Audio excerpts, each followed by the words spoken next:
Hello students, कैसे हो आप सभी। तो आज हम यहाँ पर क्लास 10th की एक्सरसाइज नंबर 1.3 के बारे में पढ़ेंगे। एक्सरसाइज नंबर 1.3 में जाने से पहले हमें सबसे पहले तो यहाँ पर कुछ चीजें प्रूफ करनी होगी इस एक्सरसाइज के अंदर, तो जो कि है इरेशनल और रेशनल के रिगार्डिंग। तो इरेशनल और रेशनल के रिगार्डिंग है, तो वहां पर सबसे पहले तो हमें उसकी डेफिनेशन पता होनी चाहिए कि उनकी डेफिनेशंस क्या है।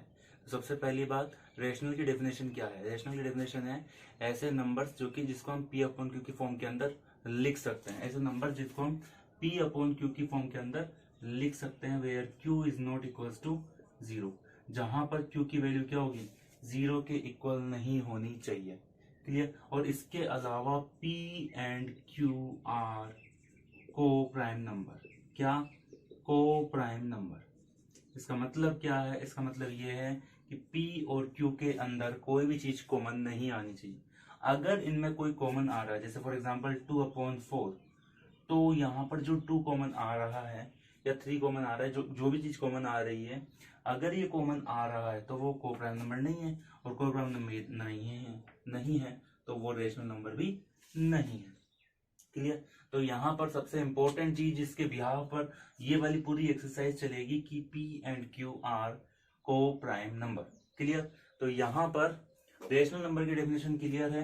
इरेशनल नंबर क्या होंगे? वो नंबर जो कि पी अपॉन क्यू की फॉर्म के अंदर नहीं लिखे जा सकते हैं, तो वो इरेशनल नंबर होंगे। या फिर हम बोल सकते हैं कि उनमें कुछ ना कुछ कॉमन आ जाना चाहिए पी एंड क्यू के अंदर।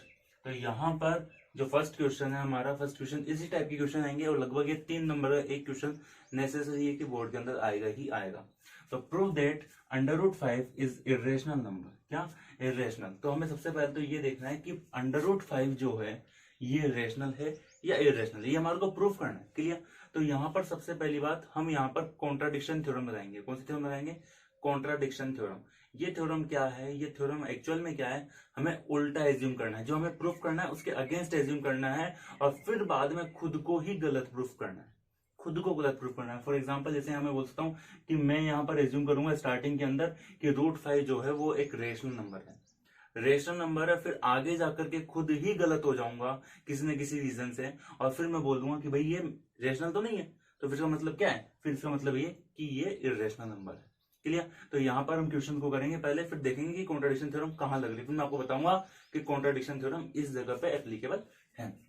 तो सबसे पहले फर्स्ट क्वेश्चन एक्सरसाइज नंबर 1.3 का यहाँ पर है कि √5 इज इरेशनल। तो मैं एज्यूम करूंगा, late assume √5 is rational number. क्या एज्यूम कर रहा हूं मैं? कि भाई ये रेशनल नंबर है। क्लियर। अब ये रेशनल नंबर है, इसका मतलब मैं इसको बोल सकता हूं कि ये A/B या P/Q की फॉर्म के अंदर लिखा जा सकता है। तो मैं यहां पर लिख रहा हूं √5 is equal to A/B। A/B P/Q वही बात है where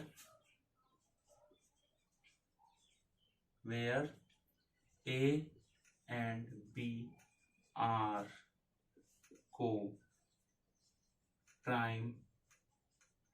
number. Where A and B are co-prime number.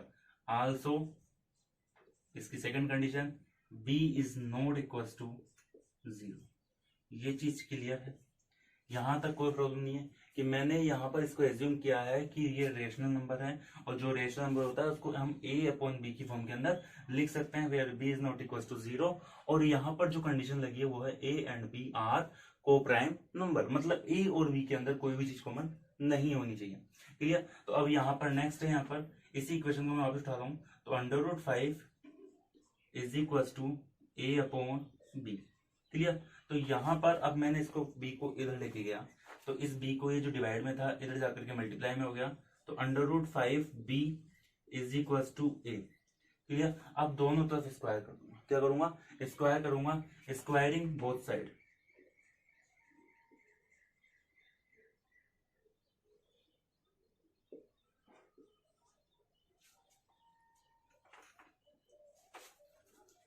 Squaring both side.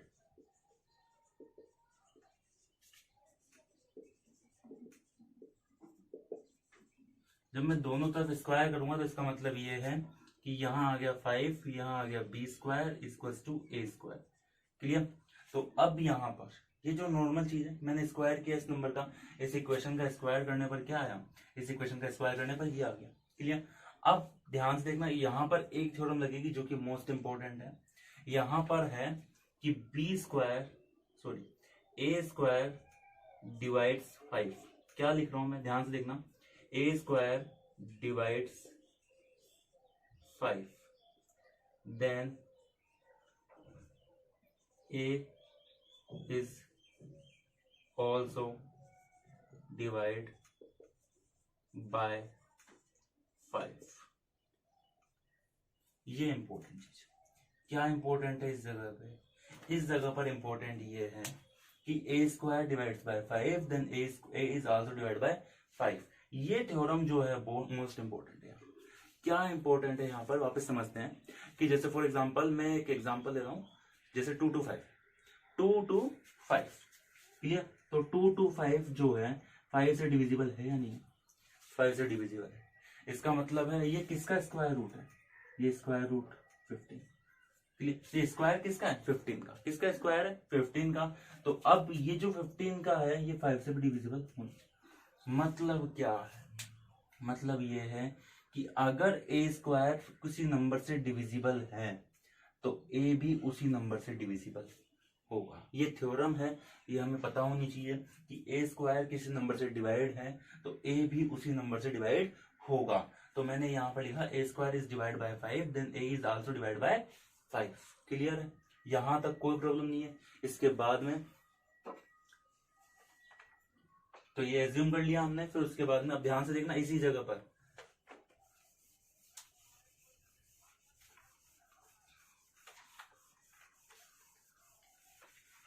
Okay तो a is also divide by 5। तो क्या आया था मेरे पास में, मुझे जहां तक याद है 5b square is equal to a square. Clear? अब मैं वापस से एज्यूम कर रहा हूं, let assume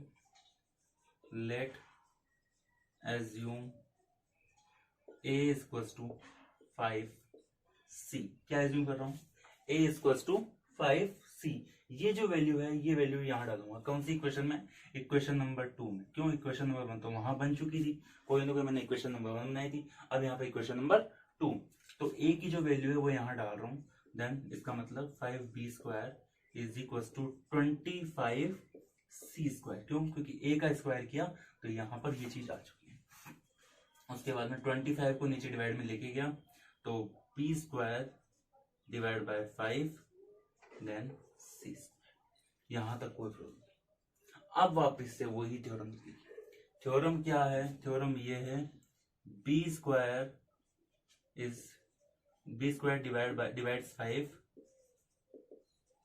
divides 5 then b is also divide by 5। इसका मतलब क्या है कि b स्क्वायर 5 से डिविजिबल है तो b भी किससे डिविजिबल होगा, 5 से डिविजिबल होगा। अब ध्यान से देखना यहाँ पर कि मैंने बोला है यहाँ पर फर्स्ट स्टेटमेंट के अंदर कि a is also divisible by 5। a 5 से डिविजिबल है और b भी किससे डिविजिबल है, 5 से। क्लियर? तो a 5 से डिविजिबल है, b भी 5 से डिविजिबल है। इसका मतलब क्या है, इसका मतलब ये है कि a और b के अंदर कॉमन फैक्टर क्या है, 5 है। सो a in a and b, so in a and b common factor या फिर common multiplication, a and b common factor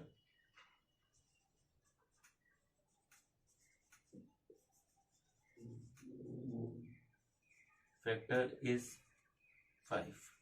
a और b के अंदर, दोनों के अंदर जो कॉमन फैक्टर आ रहा है या कॉमन जो आ रहा है मल्टीप्लिकेशन, वो कितना आ रहा है, 5 का आ रहा है। दैट मीन्स ये जो है this is not a coprime number. That means a and b are not a co-prime number। ए और बी जो है वो कोप्राइम नंबर नहीं है। और हमने ऊपर एज्यूम किया था, हमने क्या एज्यूम किया था कि ए और बी तो कोप्राइम नंबर है, क्लियर। और यहां पर हम लिख रहे हैं कि ए और बी जो है वो कोप्राइम नंबर नहीं है। इसका मतलब है दिस इज रॉन्ग। यहां पर कॉन्ट्रडिक्शन थ्योरम लग रही है कि हमने स्टार्टिंग में क्या एज्यूम किया था, स्टार्टिंग में हमने एज्यूम किया था कि ए और बी जो है वो कोप्राइम नंबर है, मतलब उनमें कोई भी चीज कॉमन नहीं। और यहां पर हम लिख रहे हैं कि ए और बी के अंदर तो 5 कॉमन है। दैट मीन्स यहां पर हम क्या हो रहे हैं, हमारा अजम्पशन क्या है, रॉन्ग है। तो हमें ये लिखना पड़ेगा our assumption is wrong. So our assumption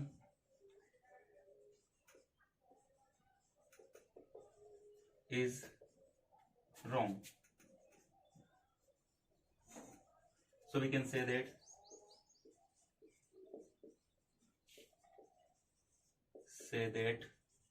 root 5 is irrational. हाँ या ना, क्लियर। तो हम यहाँ पर कह सकते हैं कि under root 5 is irrational. Basically हमने क्या किया है, हमने यहाँ पर दो थ्योरम का यूज किया है। पहली थ्योरम थी यहाँ पर कॉन्ट्रडिक्शन थ्योरम। कॉन्ट्रडिक्शन थ्योरम के अंदर क्या होता है, इसके अंदर हम पहले से गलत एज्यूम करके चलते हैं, रॉन्ग एज्यूम करके चलते हैं कि भाई ऐसा नहीं ऐसा होता है। क्या जैसे फॉर एग्जाम्पल मैं बोल सकता हूँ कि sun is rises in the east, होता है नॉर्मली, लेकिन मैं बोलूँ यहाँ पर कि सन जो है वो वेस्ट के अंदर राइज हो रहा है, यहाँ पर वेस्ट के अंदर राइज हो रहा है, ये मैंने एज्यूम किया है, क्लियर। अब मैं जाकर के बाहर जाकर देख रहा हूँ कि सन कहाँ राइज हो रहा है, सन ईस्ट में राइज हो रहा है या सन वेस्ट में राइज हो रहा है। तो उस केस के अंदर फिर मैं यहाँ पे जाके बोलूंगा कि सन तो ईस्ट में राइज हो रहा है, इसका मतलब क्या है, मैं खुद गलत हो रहा हूँ। तो यहाँ पर कॉन्ट्रडिक्शन थ्योरम एप्लीकेबल है, क्लियर। अब ऐसे फॉर एग्जांपल जैसे मैं बोलता हूँ कि rainbow is mixup of the 7 colour, 7 colour से मिलकर के क्या बनता है, रेनबो बनता है। लेकिन मैं गलत एज्यूम कर रहा हूँ, मैं वापस वही एज्यूम कर रहा हूँ कि रेनबो जो है वो 5 कलर से मिलकर बनता है या 4 कलर से मिलकर बनता है, और फिर आगे जाकर के मैं खुद ही गलत हो जाऊं कि भाई कॉन्ट्रडिक्शन थ्योरम वहां पर एप्लीकेबल हो जाएगी। तो पहली थ्योरम क्या है, कॉन्ट्रडिक्शन थ्योरम यहाँ पर। दूसरी थ्योरम क्या है, दूसरी थ्योरम ये है कि अगर ए स्क्वायर किसी चीज से डिविजिबल है तो ए भी उसी चीज से क्या होगा, डिविजिबल होगा।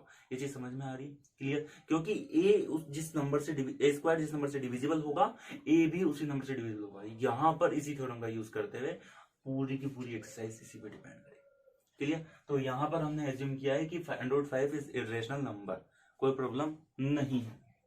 अब है नेक्स्ट क्वेश्चन, क्वेश्चन नंबर 2, और क्वेश्चन नंबर 2 के अंदर क्या है, show that 3 + √5 is irrational. 3 + √5 is irrational. अब यहां पर वापस से वही क्वेश्चन कि इरेशनल प्रूफ करना है, और कौन सा क्वेश्चन है, 2 नंबर का। लेट एज्यूम वही गलत assume, wrong assumption. Late assume that 3 + √5 is rational, क्या रेशनल। हमें एज्यूम करना पड़ेगा कि भाई हम गलत assume. Late assume 3 + √5 is rational, that means हम इसको a/b की फॉर्म के अंदर लिख सकते हैं। तो 3 + √5 इज इक्वल टू a/b। यहां पर ये भी चीज क्या है, रेशनल है, और ये भी चीज क्या है, रेशनल। ध्यान से देखना, ये चीज क्या है, रेशनल। क्यों, a/b की फॉर्म के अंदर जो लिख सकते हैं उसको क्या बोलते हैं, रेशनल। और इसको हमने एज्यूम करके क्या बोला है, ये भी क्या है, रेशनल। ये क्या है, रेशनल है, क्लियर। अब मेरे को यहाँ पर रूट वाले डिजिट को छोड़ना है। यहाँ पर मैं एक चीज और लिख देता हूँ, where b is not equal to 0, कोई प्रॉब्लम नहीं है। b is not equal to 0 तो हर बार चलता है, तो कोई टेंशन नहीं। इस 3 को मैं उठाकर इधर लेके गया, इस 3 को मैं उठा करके इधर लेके गया, दैट मीन्स √5 बचा इधर की तरफ, और √5 इधर की तरफ बचा, तो यहाँ पर आ गया a/b - 3, क्लियर। a/b - 3। हम जानते हैं कि किसी रेशनल नंबर के अंदर अगर कोई रेशनल सब्ट्रैक्ट कर दें तो वो क्या बनेगा, वो भी फिर भी क्या रहेगा, रेशनल ही रहेगा। ये क्या है, रेशनल, हाँ या ना, ये रेशनल। और ये हमने अभी अभी निकाला है, अभी अभी √5 के अंदर हमने बताया है कि ये क्या है, इरेशनल है। इसका मतलब है ये क्या है, इरेशनल। अब मेरे को एक चीज बताओ, इरेशनल रेशनल के इक्वल कैसे हो सकता है, या रेशनल इरेशनल के इक्वल कैसे हो सकता है। दैट मीन्स यहाँ कहीं ना कहीं गलत है कि इसका LHS पार्ट तो इरेशनल को शो कर रहा है, इसका RHS पार्ट इरेशनल को शो कर रहा है। सो यहाँ पर here it's LHS part shows irrational number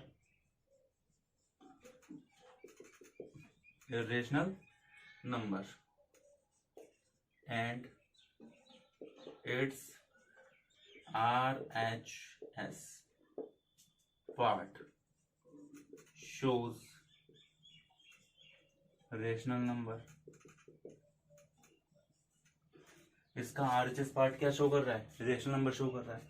this is the contradict, this is contradict,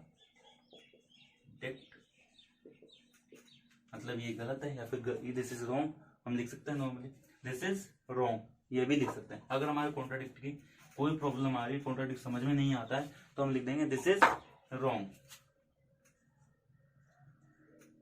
this is wrong, या फिर this assumption is not proper, so we can say that, so we can say that our assumption is wrong, our assumption is wrong, हमारी assumption जो थी वो गलत थी। so 3 plus root 5 is irrational, 3 plus root 5 is irrational number। Clear? अब वापस से question एक बनता है, क्वेश्चन ये बनता है कि सर 3 नंबर या 4 नंबर का आ गया तो क्या हम इतना सा लिख के आएंगे? सही है, वैलिड पॉइंट है कि 3 या 4 नंबर के अंदर आ गया तो हम इतना सा ही लिख के आएंगे क्या? गलत। हमें 3-4 नंबर के लिए यहाँ पर ये जो मैंने यहां से उठाया कि ये इरेशनल है, ये भी तुम्हारे को प्रूफ करना होगा। मतलब ये जो क्वेश्चन है, इस क्वेश्चन का जो प्रूफ है वो यहाँ डालना पड़ेगा और फिर नीचे लिखना पड़ेगा कि here this is the irrational and ये इरेशनल, और फिर उसके बाद में पूरा शो, तब जाकर के एग्जामिनर तुम्हारे को 3 से 4 मार्क्स देगा। हाँ, अगर 1 या 2 नंबर के अंदर आता है तो हम ये कर सकते हैं आराम से, कोई प्रॉब्लम नहीं। वैसे इसका प्रूफ यही है, लेकिन क्योंकि हमें बड़ा करना पड़ेगा, एग्जामिनर को थोड़ा सा दिखाना पड़ेगा कि भाई एग्जामिनर पूछ सकता है कि ये इरेशनल कैसे होगा, ये इरेशनल कैसे होगा। अब एग्जामिनर को थोड़ी पता है कि ये रेशनल है या इरेशनल है। क्लियर? जो तुम्हारा कॉपी चेक करने वाला होगा उसको कुछ नहीं पता, उसको तुम्हें बताना पड़ेगा, हर चीज तुम्हें दिखानी पड़ेगी कि ये इरेशनल कैसे हुआ, ये रेशनल कैसे हुआ। तो वहां पर उस केस के अंदर ये चीज वैलिड करेगी। क्लियर? तो हम यहाँ पर रूट 5 को पूरा का पूरा जो मैंने वहां पर डिस्क्राइब किया था वो क्वेश्चन का आंसर यहाँ पर आ जाएगा। वो जो एक पेज का जो बचेगा वो यहाँ पर आ जाएगा, फिर हमें लिखना पड़ेगा कि 3 + √5 इज इरेशनल। क्लियर? यहाँ तक कोई प्रॉब्लम नहीं है। तो इस टाइप के जो क्वेश्चन है, या इस टाइप की क्वेश्चन या इस टाइप के क्वेश्चन या इस टाइप के क्वेश्चन, इस टाइप के क्वेश्चन में हम यही एज्यूम करें। क्लियर? ओके। तो यहाँ पर नेक्स्ट क्वेश्चन है प्रूव दैट, वापस से वही इरेशनल नंबर है, तो मैंने एज्यूम किया, late assume that 1/√2 is irrational, 1/√2 is irrational. तो 1/√2 इज इरेशनल, दैट मीन्स ये वाला पोर्शन क्या हो जाएगा, 1/√2। क्लियर? तो 1/√2 इज इरेशनल। अब वापस से यही चीज यहां पर थोड़ा सा गड़बड़ होगा। यहां पर क्या गड़बड़ होगा देखते हैं। इसके अंदर क्या होगा, इसके अंदर वापस से वही कि √2 को इधर ले गया और इसको इधर ले गया, क्रॉस मल्टीप्लाई करवा दिया।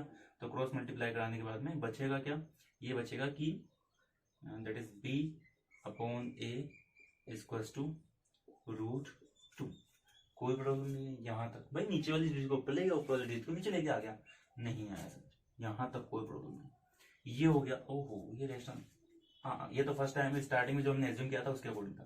क्लियर? ये हो गया इरेशनल, ये क्या हो गया इरेशनल, और ये क्या हो गया rational. Clear? It's LHS part is show rational number. क्या शो कर रहा है इसका LHS पार्ट? रेशनल नंबर को शो कर रहा है, rational number. And it's RHS part shows irrational. क्या शो करेगा? इरेशनल नंबर को शो करेगा। एक मिनट में लिख देता हूं, its RHS part shows irrational. RHS part show irrational. Its RHS part shows irrational. So this is wrong, या फिर this is our wrong assumption. Why this is wrong assumption? Assumption is wrong, so we can say that under root 3 plus root 5 या फिर जो भी number था, वो number क्या था, 1/√2 इज इर्रेशनल. क्लियर? सारा प्रोसेस वही है, बस केवल हमें ये याद रखना है कि इस टाइप के क्वेश्चंस में हमें रूट वाली डिजिट को एक तरफ रखना है, और जो बिना रूट वाली है, जो जिनको हम ट्रांसफर कर सकते हैं, जो कि रेशनल नंबर है, उन नंबर को हम सारे को उधर भेजना पड़ेगा, उस साइड, मतलब आरएचएस साइड में भेजना पड़ेगा. ये चीज समझ में आ रही? क्लियर है? कोई प्रॉब्लम नहीं. नेक्स्ट वापिस से वही 7√5 का प्रॉब्लम. 7√5 के अंदर क्या करना पड़ेगा? Late assume 7√5 is irrational. Clear? ये चीज समझ में आ रही है? वापिस से वही एज्यूम करना पड़ेगा. क्या एज्यूम किया कि ये क्या है, 7√5 इज इर्रेशनल. सारा प्रोसेस वही है. मैं आपको समझा रहा हूँ बार बार कि एक बार एक पर्टिकुलर पैटर्न फॉलो कर लो, चाहे जितने क्वेश्चन आ जाए, हमें बिल्कुल नहीं डरना है उससे. क्यों? क्वेश्चन तो, पैटर्न तो वही चलेगा. क्लियर भाई? जो पैटर्न चलने वाला है वो तो वही चलेगा, चाहे आप कितने ही क्वेश्चन आ जाए, रूट पे, इर्रेशनल पे, हमें वही एज्यूम करना है, वही इर्रेशनल रेशनल का गेम खेलना है, और वही स्टेप से चलेगा. क्लियर? तो यहाँ पर क्या है, इसको इधर पहुंचा दिया, दैट मीन्स ओहो, यहाँ तो ये तो, अब ध्यान से देखना. Clear?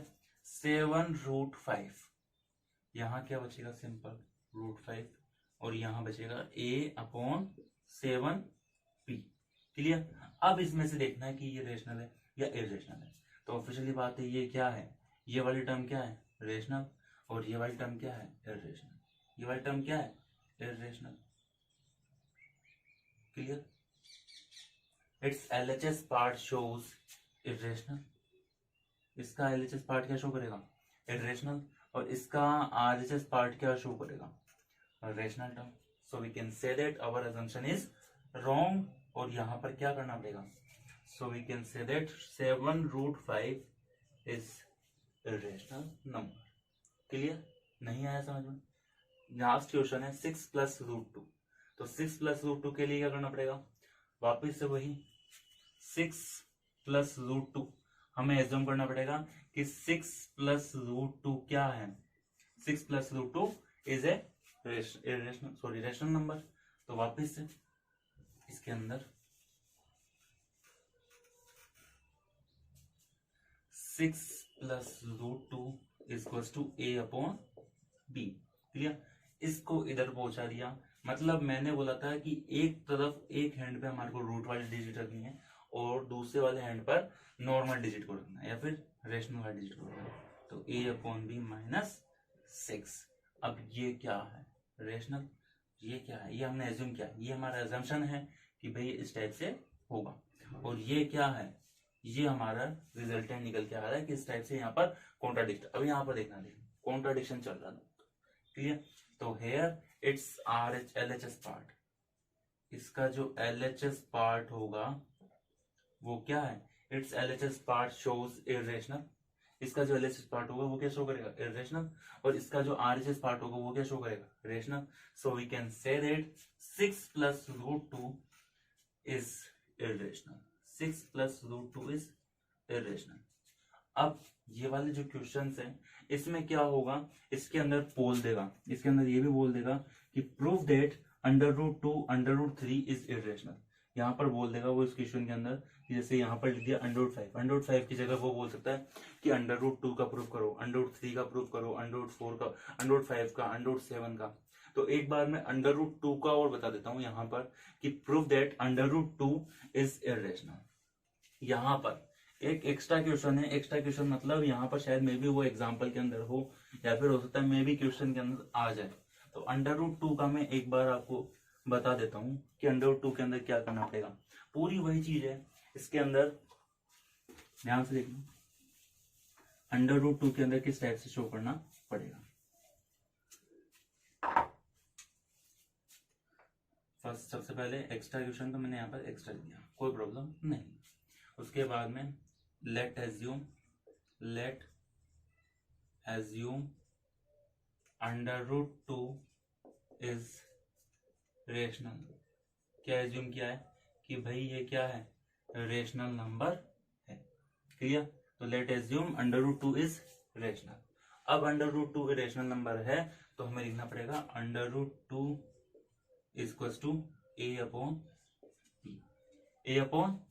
B, where b is not equals to 0, where b is not equals to 0 and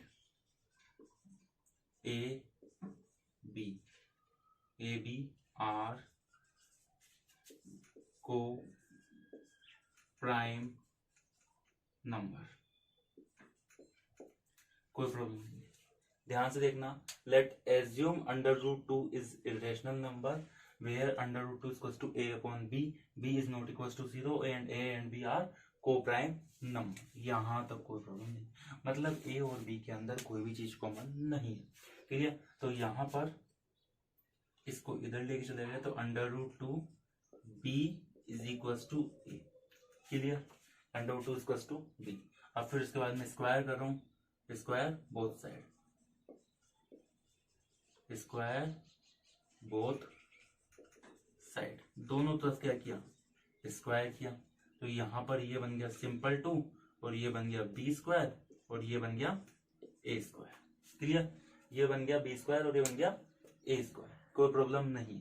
अब यहाँ पर ये जो बी स्क्वायर है, ये B square is equal to और ये A square which is divide by 2। Clear? यहाँ तक भी कोई प्रॉब्लम नहीं। This is the equation number 1। हम यहाँ पर बोल सकते हैं कि ए स्क्वायर डिवाइड या फिर A square divide by 2। A square जो है वो डिवाइड हो रहा है 2 से, then A is also divide by 2, A is also divide by 2। A भी क्या होगा, 2 से डिवाइड होगा। यहां तक कोई प्रॉब्लम है? क्लियर? तो A square is divide by 2, then A is also divide by 2। फिर वापस से लेट एज्यूम, मतलब एज्यूम किया और एज्यूम क्या किया, ए इक्वल्स टू 5c। क्या एज्यूम किया है, ए इक्वल्स टू 5c। तो ए इक्वल्स टू 5c के अंदर, अब ध्यान से देखना, ए इक्वल्स टू 5c जो एज्यूम किया है वो कहाँ रखना पड़ेगा, हमारे को इस हैंड पे रखना पड़ेगा। क्लियर? तो ए इक्वल्स टू 5c के लिए हमें ध्यान से देखना पड़ेगा, यहां पुट कर रहा हूं, sorry A equals to 2c। क्यों 2c क्यों पुट किया, क्योंकि 2 यहां पर हमने एज्यूम किया। क्लियर? तो यहां पर 2b स्क्वायर, ये वाला 2, ये 2b square is equals to 4c square. Clear? 2b square equals to 4c square. ध्यान से देखना यहाँ पर, अब ये जो b स्क्वायर है इसको इधर की तरफ ले गए तो यहाँ पर 2b square which is divide by 4 equals to c square. Clear? यहां तक b square divide by 2 equals to c square, यहां तक कोई प्रॉब्लम नहीं है। अब वापस से वही स्टेटमेंट क्या आएगा, b square is divide by 2, b square जो है वो divide by 2, then b is also divide by 2। तो b भी क्या होगा, 2 से डिवाइड होगा। यहां तक कोई प्रॉब्लम नहीं। क्यों? क्योंकि b भी क्या होगा, 2 से डिवाइड होगा। अब ध्यान से देखना, इक्वेशन नंबर यहां पर ये वाली स्टेटमेंट कौन सा है, ये स्टेटमेंट कि a is also divide by 2 and b is also divide by 2। तो यहां पर है is the common factor of 2 कि a और b जो है वो दोनों के दोनों 2 से डिवाइड है, 2 से डिविजिबल है। सो यहाँ पे कर सकते, यहाँ पर हम बोल सकते हैं, so we can say that a and b are the common factor common factor of 2। किसका कॉमन फैक्टर है? 2 के कॉमन फैक्टर है। अब ये जो स्टेटमेंट है a and b are the common factor of 2, that